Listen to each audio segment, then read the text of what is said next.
మైబాద్ జిల్లా గూడూరు మండలంలోని భూపతిపేట గ్రామంలో కన్నతల్లిని కాదన్న కొడుకుల ఘటన గురువారం చోటు చేసుకుంది. తల్లిని సాధలేము అంటూ రైతు వేదికలో 4 కొడుకులు వదిలిపెట్టారు. 4 కొడుకులకు భారంగా మారిన కన్నతల్లి రైతు వేదికలో తలదాచుకుంటుంది. తేలికపాటి చెద్దరితో చలికి తట్టుకోలేక వణుకుతున్న ఆమె పరిస్థితిని చూసి స్థానికులు కొడుకులు చేసిన పని పట్ల ఆగ్రహం వ్యక్తం చేశారు. అధికారులు చొరవ చూపాలని కోరుతున్నారు.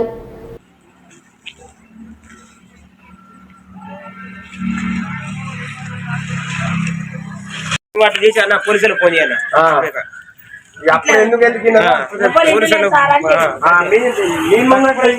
పోలీసులు వచ్చాడు, వీళ్ళందరూ ఇంటారు.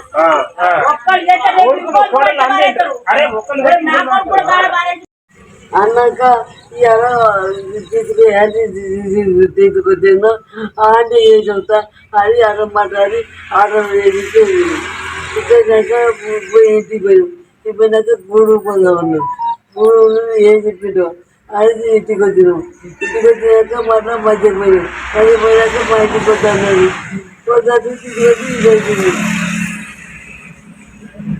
ఇక్కడ తీసుకొచ్చి చేసిన నాయకుడు నీ కొడుకు తీసుకొచ్చిన నాయకుడు చిన్న కొడుకే మరే అన్నది. మరి నాయకుడు అంటే